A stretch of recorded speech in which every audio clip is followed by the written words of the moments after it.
The Laura Flanders Show. This is a place to go for stories of resilience, power shifting, and change rooted in love. This is Leah Penniman from Soulfire Farm. The Laura Flanders Show is made possible by listeners just like you. You can become a sustaining member and help keep our programming independent, audacious, and ad-free. Go to patreon.com/The LF Show and become a member.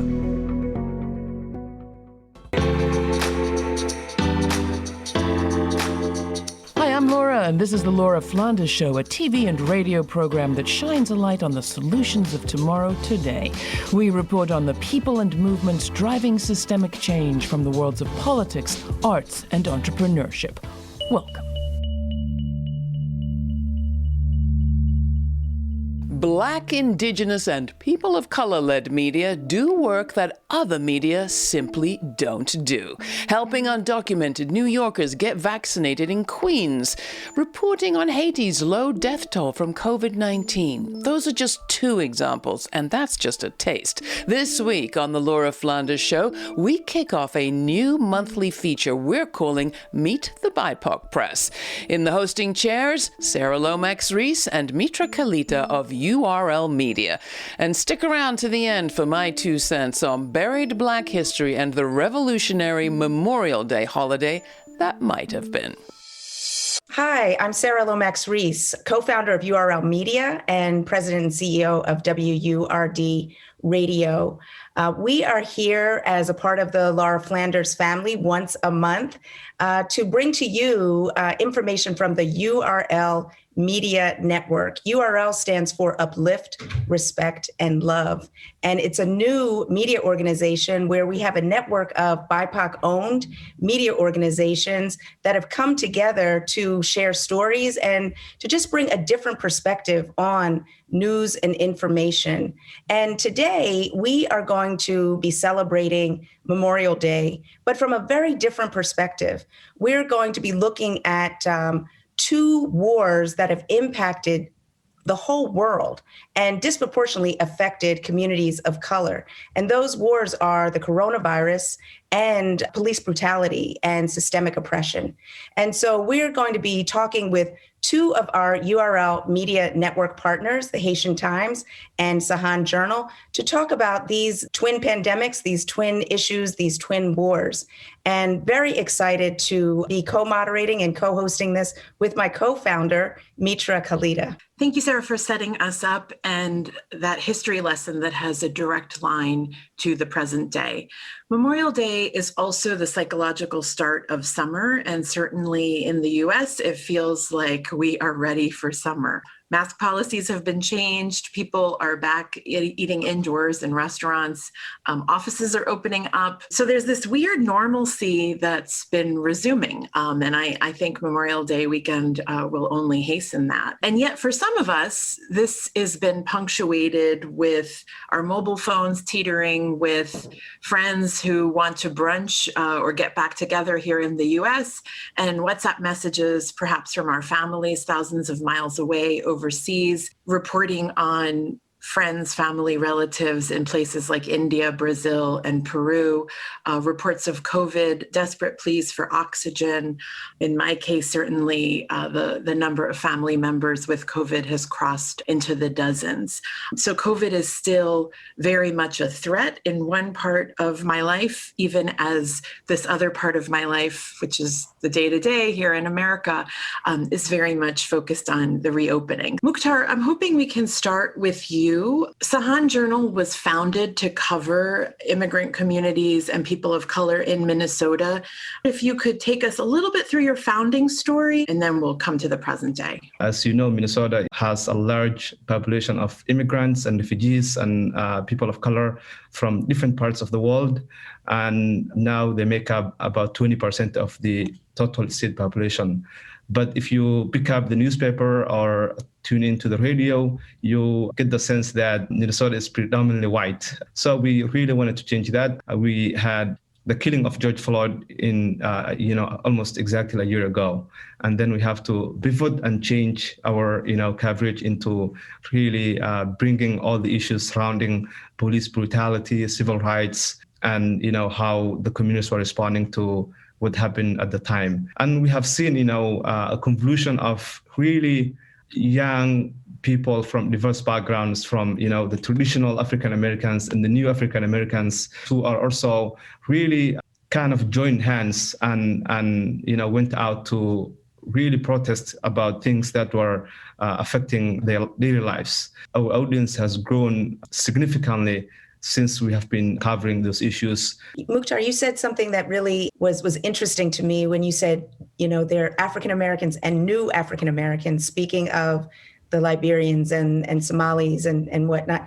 And I'm curious if Black immigrants from Africa and other places see themselves as African American. I use that term because I think, the more the community establishes its roots in Minnesota, the more, they, I think, identify with the challenges and struggles that the Black African American community really feel. And we have seen, also young Somali men being killed by the police. The case of Dolal Eid, just, a couple of months after George Floyd was killed, happened. And we have seen how everyone came out to really support the family and protest against the killing. So Garry, I want to bring you in here because Mukhtar mentioned that we've been seeing this for years, and you are the veteran, I believe, among us, because the Haitian Times has been around for 2 decades. Can you talk a little bit about the police brutality as you've been covering it? I know as a journalist in New York, what I remember looking to the Haitian Times for unique coverage on were the death of Patrick Dorismond,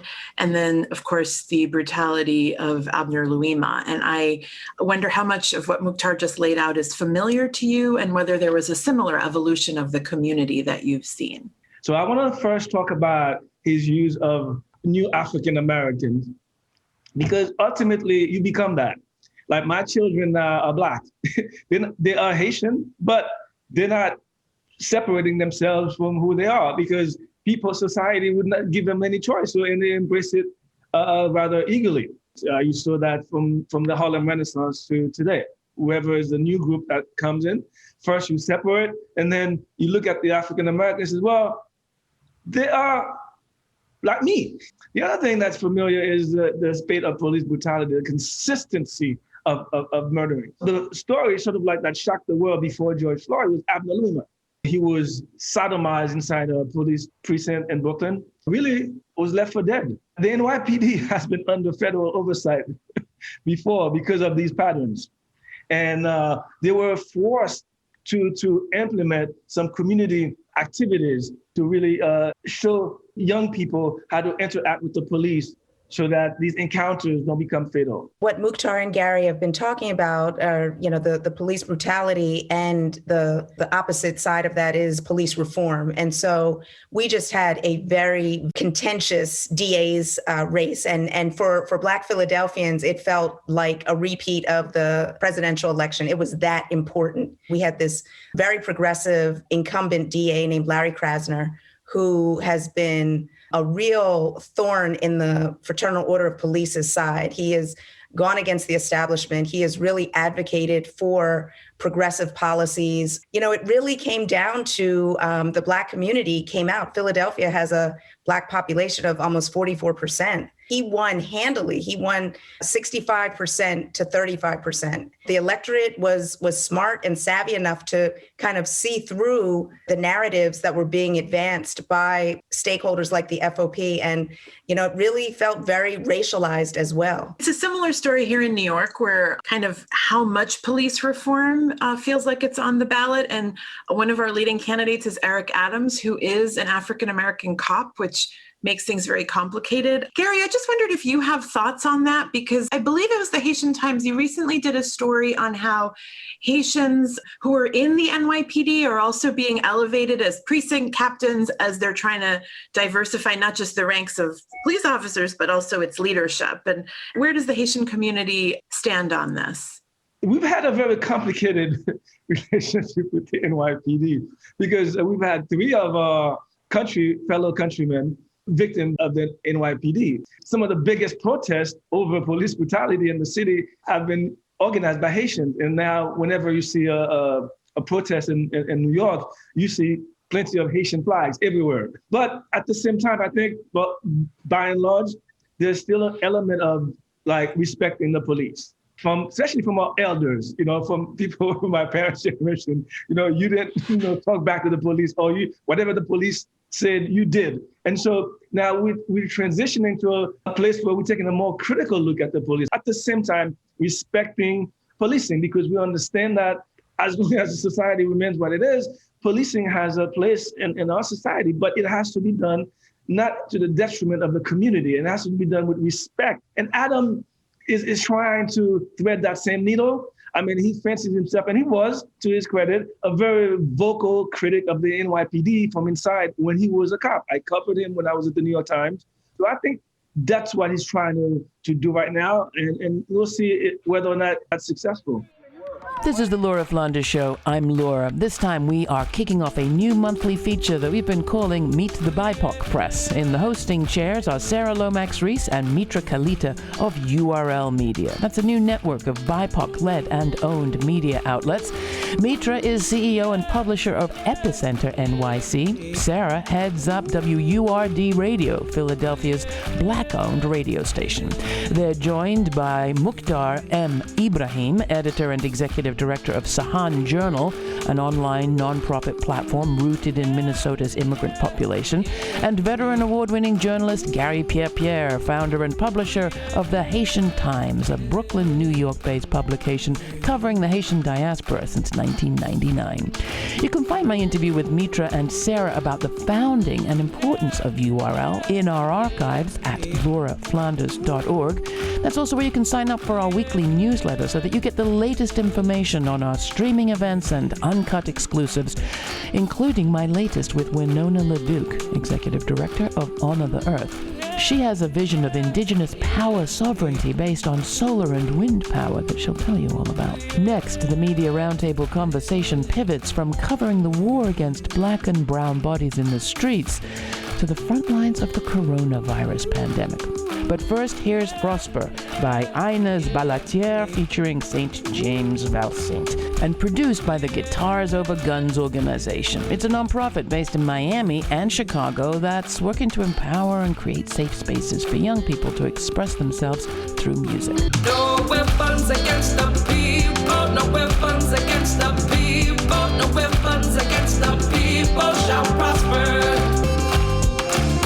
Tell a friend to tell a friend, there's never been a better time to talk about it, walk about it, be about it, organize for the fight of our lives. No slaves, no masters.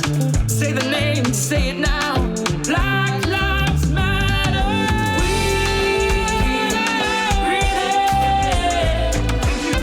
The revolution will not be televised. If you want the truth, then you better get up and fight.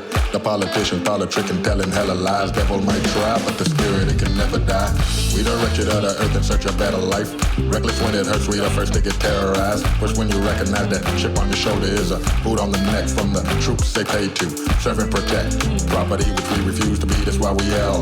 2, 4, 6, 8, 10, 12. Runaway slave catchers picking up the prisoners. So niggas better listen up to all the black kids trapped in this nation. Fact is we facing mass incarceration, funded by the paper chase that we participate in. Wonder why they take away our rights, it's enslavement. I can't breathe, the system is suffocating.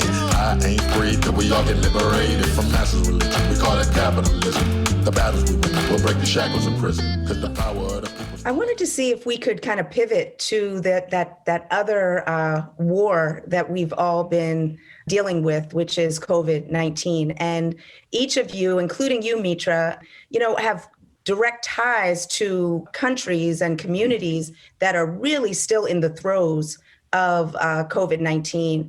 And I'm actually going to start with you, Mitra, because Epicenter, your newsletter, has done amazing work around vaccine outreach and COVID-19 awareness and education. And you're also, your family, you have direct family in India. So talk to us about what you're still navigating here in Queens, but also what you're hearing and experiencing with your family in India. Thank you, Sara. Well, I do think it's related because there are systems that are set up against our communities. And in so many ways, what we've just heard are our news outlets are picking up the baton of literally defending our communities. And so COVID in many ways, Epicenter's very founding here in Jackson Heights, Queens, where the epicenter of the epicenter, as it's known, really is the result of looking around and asking the question, does anybody know how bad this is? Will anybody come? And then just communities trying to help each other. In more recent months, our community came to us, came to Epicenter. We had been working with a lot of small businesses and spotlighting their problems and their successes. And they said, well, restaurant workers qualify to get vaccinated. Can you help us navigate this? We don't know how to book vaccines because in the kind of infinite wisdom of the vaccine rollout, everything was online. And so Epicenter began an effort, and it was really by word of mouth with these restaurant workers, which then led to taxi drivers, which then led to elderly who might not have access to, like I said, the internet. And as of yesterday, we've helped book 5,037 vaccine appointments. And this really just started out as neighbors helping neighbors, and it grew and grew and grew. That brings us to the present moment, and what I sort of alluded to earlier of the schism that many of us are feeling, where it's no longer as hard to get a vaccine appointment or even vaccines as it once was. And yet our families overseas don't have access. And in many cases are dealing with second, even third surges. This is really worrisome to me because it feels like it underscores so much of the systemic inequalities that we've been talking about. And it's not like we can't do something about it. So President Biden has supported sharing the patents and technology transfer with other countries. As a result of the situation that India is in right now, it's kind of saving its vaccines for its own people. But India is also the largest vaccine provider to the rest of the developing world. So we have this terrible domino effect where until Indians are vaccinated, does that mean that the rest of the world has to wait? And so if it sounds complicated, it really is. But it also means that we're not acting like we're one world. We're acting as though, oh, well, the US is going to be okay. And therefore, these variants and this threat is not going to come here. And I can tell you firsthand from here in the epicenter that is absolutely not true. Mukhtar, you just recently came back from Kenya. You have family there and you spent a few weeks there. Can you tell us what your experience was and what's happening on the continent, especially in Kenya? I went there a couple of weeks after I took my Pfizer shot, so I was grateful to have that vaccine. But when I landed in Nairobi, the situation was completely different than, what I have seen before. As you can tell, Nairobi is one of the most populous, capital cities in the world, 4.2 million people. And the shocking part was, the lack of social distancing in when you're going to the market or, visiting people. I have seen a lot of, deaths happening in Nairobi since I was there. My uncle passed away. And when we went to the cemetery, you can see a lot of, other burials happening around. So the situation was really bad. And they were in the search of, the third wave of coronavirus, and there have been lockdowns especially at night. By 8 p.m., you won't see anyone outside. But things were improving after I left, and they extended the curfew until 10 p.m. at night. Mukhtar, I'm so sorry to hear that. And it just invokes a situation we had this week where my uncle had been in the ICU with COVID, and it was a really rough week because he's one of my closest uncles, my father's closest brother. He was released, and I was kind of breathing easier. And then I got a WhatsApp message from Gujarat, where my husband's family lives, that his cousin had passed. His cousin had been on dialysis, so was, had a comorbidity, and then he got COVID. And then within minutes of that, you really can't make this up. I got a message from another family group saying my aunt had just been taken to the hospital. And so I do feel like it's been quite relentless, and it's been months of this now. And so to not have access to the vaccines, it's a glaring inequity. And I just am surprised more people are not talking about it. I'm going to just turn to you, Garry, because as you listen to Mitra and Mukhtar, and I'm sure, you are dealing with similar things with what's happening in Haiti and the communities that you're covering. And I'm wondering, like, how does this change how you cover this issue? Haiti, for once, give us a break. COVID hasn't done much damage to Haiti. And now the question is why? There's a lot of speculation, a lot of scientists, experts who are heading down to trying to figure out what happened there. Although there's a little bit of uptick in the numbers lately. As far as New York, going back to your question about how we reported on it.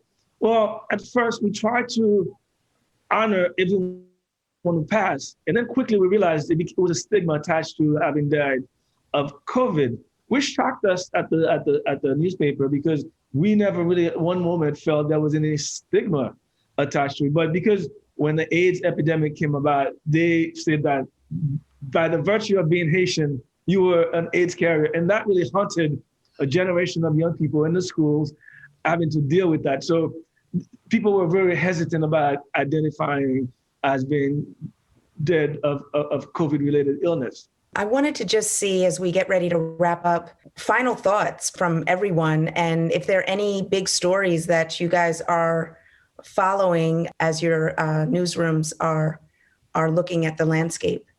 Yeah, we are gearing up for the 1-year anniversary of the killing of George Floyd. So as a newsroom, we always, center the voices of the community. So we are trying to do something really unique in terms of identifying community members who can, tell us how that date impacted or changed their lives. On the coronavirus, we are doing multimedia production around COVID-19 vaccine in multiple languages, in Somali, Hmong, and Spanish. The idea is to really reach older folks who cannot, read or write in English. And we are also covering, issues happening from other countries and trying to make the global local. One of our latest stories is how the Indian community is, fundraising and providing supplemental oxygen for, their families back home. So I think the two topics that we talked about is something that we cover daily, the coronavirus and issues around police brutality and, racial justice. Well, for us, we are doing about an 8-part series on the aftermath of the George Floyd anniversary. One of them is that we're looking at the racial reckoning, working underway inside our community, in our own community. Like, in the Haitian community, there are issues with colorism, and we want to hold up a mirror to ourselves and see where we are. We have an essay on immigrant pride, in the way that, people are saying, essential workers are essential. Well, then, now they're not doing us a favor anymore. We matter, we're essential, we're important. So we want to take a look at that. We want to look at how policing is happening. In fact, we started it today with our story about this African burial ground on Church Avenue and Bedford Avenue and the history that's there. And we want to look at the way policing is being done in the community. How are they profiling folks now? Because we know it's still happening. It's been very exciting, very tiring, but hey, this is why we went into this business for. As New York opens up, our labor market and small businesses are being upended like never before. I mean, this year has been a year. So we're really looking at what it takes to get a job right now. And just underemployment in the communities continues to be an issue. We just did a profile of a street vendor who used to be a pharmacist, lost his job in his home country, has been here, couldn't make ends meet, and is now doing some street vending work as he's selling masks. And then we'll continue to do outreach on vaccines. The obstacles remain great to get a vaccine in New York, especially if you're undocumented. So we've just been trying to let people know it's free, you don't need your immigration papers, and it is plentiful. So we'll continue to get that message out there. Yeah, and WURD, we are May 31st through June 1 is the 100th anniversary of the Tulsa race riot. And so we are going to be covering that and really connecting it with the other major government-sanctioned bombing of an American city, which was the MOVE bombing in West Philadelphia in 1985. I just want to really celebrate this overall conversation because it really points to what we at URL Media and these BIPOC media organizations are doing, covering different stories differently than the mainstream media. And I think it's really important for our stories to kind of be heard and get some visibility. And so I want to thank everyone for the conversation. Garry Pierre-Pierre from the Haitian Times, Mukhtar Ibrahim from Sahan Journal, and my co-host and co-founder, Mitra Kalita, with Epicenter and URL Media. And I'm Sara Lomax-Reese, co-founder of URL Media and president and CEO of WURD. Different stories told differently make a difference. Just consider that story about Memorial Day. It was 1865 in May in Charleston, South Carolina that it had its roots. A full week before President Lincoln declared an end to the Civil War, Black people in Charleston were already celebrating the defeat of Robert E. Lee. On May 1st, 1865, they paraded up to a new Union cemetery where Black troops who'd been buried in a mass grave had been reburied by Black workmen properly. On May 1st, 10,000 Black troops with children singing at their front and women with arms full of flowers and wreaths and crosses to decorate the graves went up to the new cemetery and performed a solemn dedication. After decorating the graves, they picnicked and partied and watched their troops, their victorious troops, parade. It was, as David Blight, the Yale historian who found the original records and wrote them up in a book in 2001, wrote, as if the Blacks were really marking an Independence Day for the Second American Revolution, a revolution from the idea of a superior white race. And just think about it. Since 1865, we could have been celebrating that holiday and celebrating our independence from that idea. Instead, white media, starting in the South and Reconstruction, rewrote the story in their newspapers and everywhere, and we've been basically fighting the Civil War ever since. Now, a pandemic's reminding us that no race is immune from a virus. This is one world, and we better start acting like it. Maybe we could start with this Memorial Day. Thanks for joining our special Meet the BIPOC Press edition of the Laura Flanders Show. For more information on this week's guests, go to patreon.com/The LF Show, where you will find a rich list of suggested reading, listening, and watching. It's also where you can find an invitation to add your voice to the conversation by joining us Sundays at 11:30 a.m. on our YouTube channel to watch this week's episodes and participate in a live chat with our guests. Subscribe to the Laura Flanders Show channel on YouTube, and you'll never miss a thing. All the details are at patreon.com/The LF Show. And oh yes, one more thing. We have just days left in our May pledge drive. By Memorial Day, we're seeking to raise $25,000 to fund partnerships like this one with URL. Become part of our Patreon family and make a monthly contribution that helps us to keep this programming coming free to television, radio, and online audiences all across the world. Make a donation today as a monthly supporter and become a Patreon kind of co-producer of this show. We say we're independent, and we are from government and corporations, but we do depend on your generosity and your caring about the people around you and the conversations that they hear. So how about it? If you are able to make a gift, and maybe you know people who aren't, make a donation on their behalf. Make a donation on your own behalf, perhaps to add some forward-thinking, positive models into your community's media diet. Go to lauraflanders.org/donate to make a one-time contribution or become a Patreon partner at patreon.com/The LF Show. Huge, heartfelt, forward-thinking thanks to all of you who have already done your bit. You know how precious you are. Thank you for listening. This show's produced by yours truly, Laura Flanders, with Matt Colacello, Jeremiah Cothran, Mercedes Grostiaga, Jeannie Hopper, Nat Needham, Charlotte Carpenter, David Newman, Rory O'Connor, Ryan Holtz, Sabrina Artel, and Jeanette Hernandez. Major funding for this program is provided by the Novo, Park, Ellen Poss Family, Hisuku Wilson Foundations, the Schumann Media Center, Rising Fund at Tides, Kim Connor and Nick Groombridge, Jane Fonda, and listeners like you. Thanks for listening. Thanks for contributing. Thanks for your ideas. Stay kind. Stay curious. Until the next time, I'm Laura.